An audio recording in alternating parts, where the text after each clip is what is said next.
अस्सलाम वालेकुम नाज़रीन कराम, DGSPR की इंतहाई अहम प्रेस कॉन्फ्रेंस और पाकिस्तान तहरीक इंसाफ का उसके ऊपर जवाब। आज ये बात मुकम्मल अयां हो गई है और लोगों को वाज़ेह तौर पर पता लग गया कि ये जो बातें की जाती थी कि इमरान खान अब डील करने के करीब है, इमरान खान जो है वो बस बाहर आएगा लेकिन अंदर बैठ कर डील करेगा, आज इसके ऊपर बिल्कुल आप समझे कि रेड क्रॉस लग गया। किसी किस्म की डील नहीं हो रही, बल्कि मुबैना तौर पर इमरान खान ने अंदर अपनी पार्टी के अंदर यह चीज सर्कुलेट करवा दी है कि अगले 3 महीने इंतहाई इंपॉर्टेंट है और पाकिस्तान तहरीक इंसाफ पे हद दर्जे की सख्ती की जा सकती है।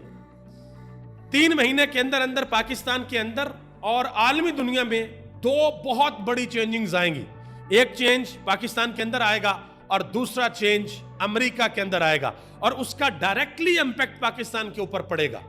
और आपने देख भी लिया कि पिछला दिन जो गुजर गया, उस दिन जो बाइडेन साहब ने हाथ खड़े किए हैं और ट्रंप ने अवामी पावर के साथ एक इबरतनाक शिकस्त दी है जो बाइडेन को, और उनकी एस्टेब्लिशमेंट अब ये देख रही है कि हम अवामी ताकत के सामने किस तरीके से खड़े होंगे।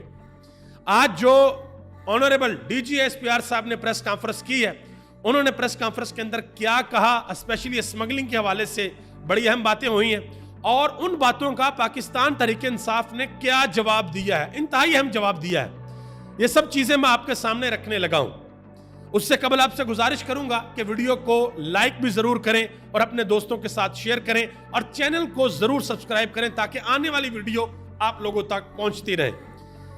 DGSPR साहब ने कहा कि इंतहाई संजीदा इश्यूज को सियासत की भीड़ चढ़ाया जा रहा है। अज़्म इस्तेहकाम इसकी एक मिसाल है। सिर्फ 31% लोगों ने मखसूस जमात को वोट दिया। वोट का मतलब यह नहीं था कि यह 9 मई के हक में था। यह पाकिस्तान तहरीक इंसाफ की बात हो रही है।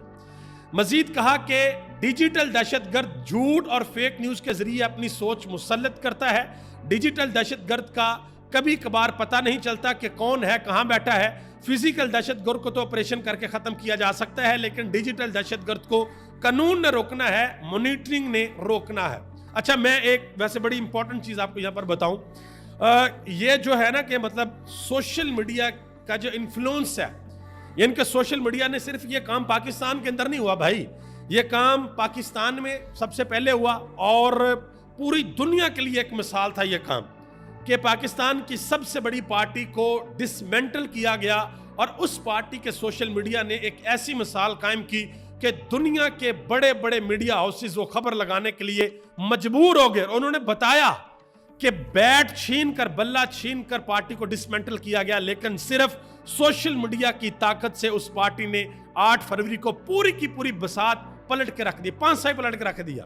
यह काम सिर्फ पाकिस्तान के अंदर नहीं हुआ, यह काम हिंदुस्तान के अंदर हुआ। पाकिस्तान के बाद जब मोदी ने नारा लगाया था कि अब मैं लूंगा 400 सीटें और इंडिया का कॉन्स्टिट्यूशन रीराइट करूंगा, लेकिन लोगों ने रोक दिया और इस चीज में भी बहुत हद तक सोशल मीडिया का हाथ था। और फिर हाल ही में आपने जो बांग्लादेश के अंदर हुआ है उसको देखा, उसमें बहुत बड़ा हाथ सोशल मीडिया का है, जो पूरे मुल्क के अंदर एक मूवमेंट चल पड़ी और आखिरकार उनकी सुप्रीम कोर्ट को इंटरफेरेंस करनी पड़ी और वो कानून जो हसीना वाजिद ने हाई कोर्ट से पास करवाया था उसको रिवर्स करना पड़ा।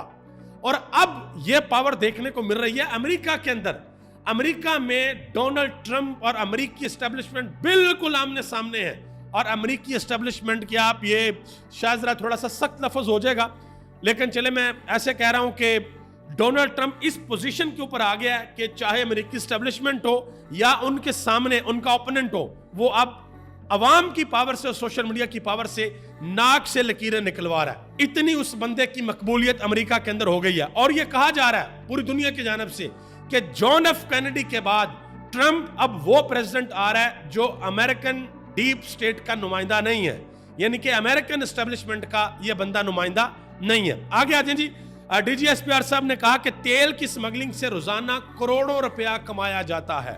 इसके ऊपर पाकिस्तान तहरीक साहब ने बड़ा अहम जवाब दिया और कुछ सवाल भी पूछे हैं, वो मैं आपको बताता हूं। अच्छा, मजीद DGSPR ने कहा कि 9 मई के मंसूबा साजों को ढील दी जाएगी तो फस्तायत बढ़ेगी।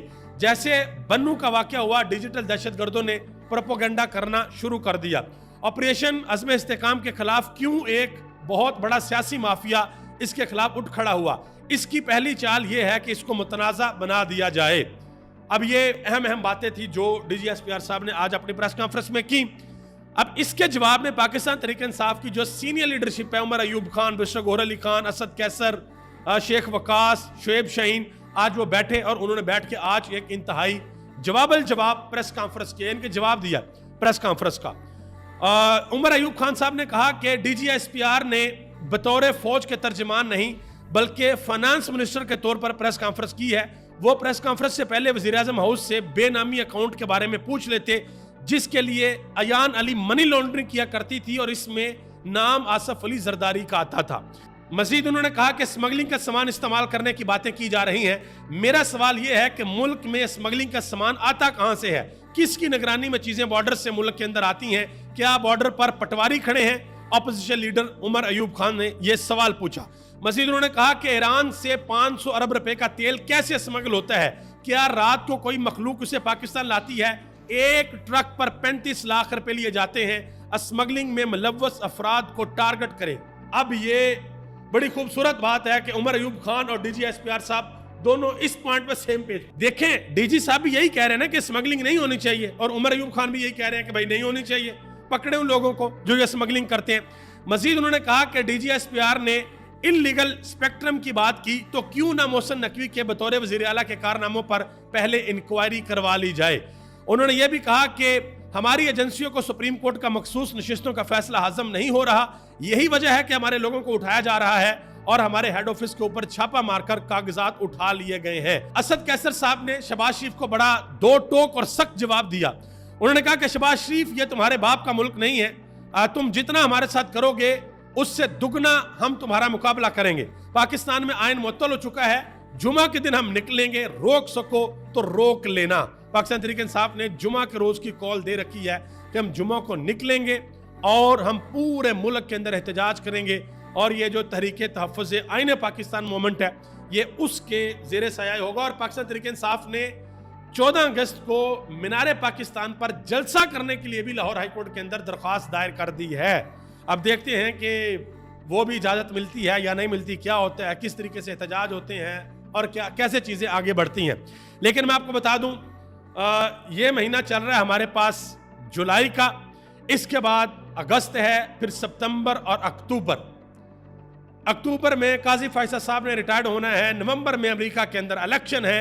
ये 2-3 महीने पाकिस्तान की सियासत और पाकिस्तान के अगले मुस्तकबिल के फैसला कुन महीने। जुडिशरी भी फैसला करेगी इस मुल्क को कैसे चलाना है, हमारी एस्टेब्लिशमेंट भी फैसला करेगी इस मुल्क को कैसे चलाना है, हमारे सियासतदान भी फैसला करेंगे इस मुल्क को कैसे चलाना है। स्पेशली इमरान खान के हवाले से इमरान खान खुद भी फैसला करेंगे कि भाई अब मैंने क्या स्टांस आगे लेना है। और जो इमरान खान ने आज बात की है कि अब इनका अगला प्लान यह है कि मुझे मिलिट्री कोर्ट के हवाले करना चाहते हैं, वो बड़ी अलार्मिंग सिचुएशन है। अब देखते हैं कि उसके ऊपर क्या होता है। आप सबका बहुत बहुत शुक्रिया। पाकिस्तान जिंदाबाद, पाकिस्तान की आवाम और पाकिस्तान के इदारे पाइंदाबाद।